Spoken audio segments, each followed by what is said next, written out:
आगे इस देश गलत हाथों में चला गया है। अगर यही हालत रही तो सारे देश भिखारी हो जाएगा और कानून को तो ये मानने वाले हैं ही नहीं। भाई राष्ट्रपति का पद हमारे देश में सबसे ऊंचा है। उस संसद का उद्घाटन करती तो मुर्मू जी करती, छोटा राष्ट्रपति करता, कोई सा करते। तो ये तो प्रधानमंत्री आप ही सारे काम करता है ना। इसका कोई मंत्री, रेल मंत्री है तो झंडी आप दिखाएगा, रक्षा मंत्री है तो टोपी आप ओढ़ेगा फौज की। ये सारे काम इसके तो मंत्री संतरी कोई MP कोई बोलता ही नहीं। लेकिन अगर यहाँ पर राजीव गांधी के टाइम की बात की जाए, इंदिरा गांधी जी के टाइम की बात की जाए, तब भी यहाँ पर राज्यपाल को विधानसभा के उद्घाटन के समय और यहाँ पर राष्ट्रपति को जब उद्घाटन हुआ था यहाँ पर लाइब्रेरी का, तब भी नहीं बुलाया गया था कांग्रेस के टाइम। बेटी देखिए, पिछली बात को तो मुझे तो नहीं है ध्यान क्या हुआ क्या नहीं हुआ, पर जो हरकत ये कर रहे हैं वो कांग्रेस राज में नहीं थी। मैं भी बहुत छोटे था जब कांग्रेस का राज आया, जवाहरलाल नेहरू जी बने।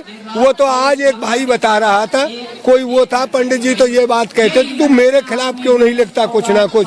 अरे ये हमारा अधिकार है, कोई कवि हो कोई प्रेस वाला हो, हम सरकार से पूछ सकते हैं ये गलती क्यों हो रही है। भाई ये देश 130-40 करोड़ का देश है। ये देश ही प्रधानमंत्री है, यही चुनता है, ना कि एक आदमी देश का प्रधानमंत्री है। ये तो हमारे नौकर हैं बेचारे, ये तो तनख्वाह लेते हैं। हमने वोट डाला, किस लिए डाला? एक हमारे देश में विकास करिए, हमारे देश में जान माल की रक्षा करिए। जैसे ये बलात्कारी है इसको जेल में डालिए। आज क्या हो रहा है, ये इस पर खड़े नहीं उतरे रहे। क्यों? जब आज ये रेसलर बेचारी बैठी हैं जो पूरा हिंदुस्तान नहीं बढ़ जानता है, इनको ही न्याय इस सड़क पर बैठकर, जंतर मंतर पर बैठकर जब अपनी लड़ाई लड़ना पड़ रहा है, तो एक छोटे आम जनता जैसे मैं हूँ, आप हैं, आपको साथ कैसे न्याय मिलेगा आपको? तो इसके लिए हम लड़ाई लड़ रहे हैं। हम देश में चाहते हैं एक ये देश आपका देश नहीं है, ये पूरी जनता का, जो जनता जनार्दन है वही देश का सब कुछ वही कर सकते हैं। अगर हम खड़े हो गए आज इस लड़ाई में, पूरा देश जग गया है, वैसे पूरा समर्थन है। तो आप जब 28 तारीख को वहाँ पर पहुँचेंगे संसद भवन के बाहर, तो मुद्दे आपके क्या रहेंगे, पहलवानों को लेकर या राष्ट्रपति मुर्मू को जो अधिकार नहीं दिया गया? बेटी सबसे बड़ा मुद्दा हमारा पहलवानों को लेकर। दूसरा ये भी रहेगा, जब ये हमारा चुना हुआ आदमी उसका उद्घाटन कर सकता है, हमारी महिला आएंगी वो भी तो कर सकती हैं उद्घाटन। पूरे देश से महिला आ रही है, राष्ट्रपति का अपमान किया क्यों? इस बात पर भी रहेगा फोकस।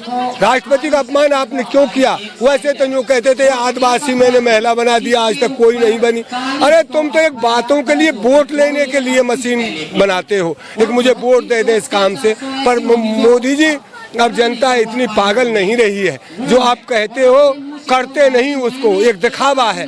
आपको तो एक दिखावा है, दिखावा ज्यादा दिन चलता नहीं।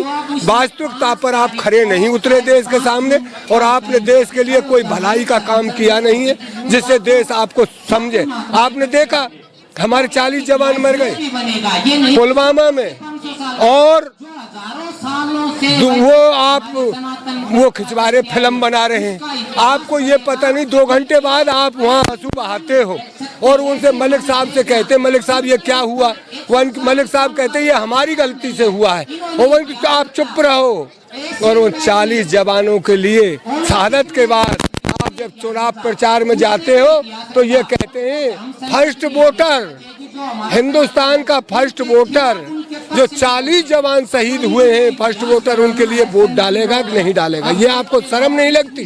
अरे जिसका मरा है उसे पता पड़ता है। आप गए उनके बाद, उसको शहादत के दिन तो आप उसको चले जाते हैं आंसू बहाने के, 2 आंसू गिरने। उसके बाद उनके बच्चों से पूछा आपकी हालत कैसी है? जिसकी बाप मर गया, जिसका चाचा मर गया, उसे पूछने की आपने कभी हिम्मत की है कि मैं दोबारा उस घर को जाऊं? और फिर आप कहते हैं एक भाई पुलवामा में मैंने अटैक कर दिया, आप फर्स्ट वोटर, उसके मेरे लिए वोट डालोगे? अरे पुलवामा की हमें क्या पता है, पाकिस्तान में आपने सारा फूंक दिया, एक जो गोला गिरा कि नहीं गिरा? हम जनता का विश्वास अब सरकार पर से उठ रहा है। बिल्कुल उठ गया। अरे इनके कामों से उठ गया, इनका काम बढ़िया नहीं है। काम बढ़िया होता, ये समझा था गरीब आदमी है, देश का प्रधानमंत्री गरीब बनेगा तो गरीबों को कुछ राहत मिलेगी और गरीबों की उनकी सुनी जाएगी। ये तो गरीबों की नहीं सुनता, इसने तो और उल्टा अवाल वकील साहब कह रहे थे देश की 80 करोड़ जनता को भिखारी बना दिया 5-5, 4-4 किलो गेहूं देकर, और वो गेहूं हमारा है इसलिए इसने कोई हम पर एहसान नहीं किया। सिलेंडर के दाम बढ़ा दिए, तेल के दाम बढ़ा दिए, भाड़ा बढ़ गया, हर चीज बढ़ रही है, ये का अपने घर से दे रहा है। तो ऐसा क्यों है कि जो मोदी सरकार का साथ दे रहा है उसे अंधभक्त कहा जा रहा है? देखिए अंधभक्त अवाल ही एक भाई राजस्थान का कह रहा था, मैंने एक जो दिमाग में जिसके में भूसा बढ़ा पड़ा है वो न्यू कह रहा था ये तो राजनीति कर रहे हैं जो जंतर मंतर पर पहलवान बैठे। मैंने कहा भाई ये तो बात नहीं है, वन नहीं है वन की तू एक काम कर, तेरी जो घरवाली है उसको तू डीएम कार्यालय के सामने बैठा दे और ये कहे एक मेरे साथ फला आदमी ने मेरा नाम लेवा कर, वन यार इसमें तो बदनामी हो जाएगी मेरी।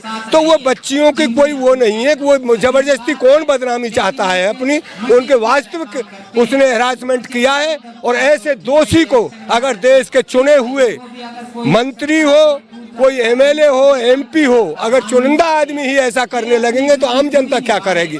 तो मैं तो पूरे देशवासियों से कहना चाहता हूँ आप जागिए और ज़्यादा से ज़्यादा 28 तारीख के दिन महिला आए और अपने उस संसद में, हमारा भी तो अधिकार है, हमारे पैसे से बना है वो, हम भी तो जा सकते हैं, वही थोड़ा जाएगा जो हमने चुनकर भेजा है। यहाँ पर पहलवानों को लेकर बृजभूषण ने कहा था कि चुनाव लड़ना चाहते हैं। चुनाव लड़ने की क्या जरूरत है? चुनाव लड़को इनको अगर ये एमएलए का लड़ते हैं या विधायक या काउंसलर या ज्यादा सांसद, तो उनको कौन जानेगा? सिर्फ उस वही क्षेत्र जहाँ से वो लोकसभा या राज्यसभा जाएंगे। ये तो इंटरनेशनल चुनाव लड़ चुके हैं, इंटरनेशनल लेवल पे इनको गोल्ड मेडलिस्ट जीत चुके हैं। तो इन सब की जरूरत बृजभूषण को है, इन देश की बेटियों को नहीं है। ये देश की आन मान और शान है। चुनाव जिसको लड़ना है वो बेतुके बयान दे रहा है लगातार, कभी 15 रुपए का मेडल या कुछ इस तरह के वो दे रहा है। चुनाव लड़ने वाला जो है वो दिख रहा है आपको। लेकिन यहाँ पर अगर देखा जाए, संसद भवन की बात की जाए तो विपक्ष पूरा एक साथ हो चुका है। विपक्ष तो एक साथ नहीं होया। मेरा ये मानना है कि जो देश के खिलाफ है, जो बेटियों के खिलाफ है, जो संविधान के खिलाफ है, वो सारे लोग एकजुट हो चुके हैं। यानी कि कहीं ना कहीं यहाँ पर देखा जाए तो सरकार के खिलाफ सब लोग उतर कर सामने आ रहे हैं। तमाम खबरों के लिए देखते रहिए जनता तक।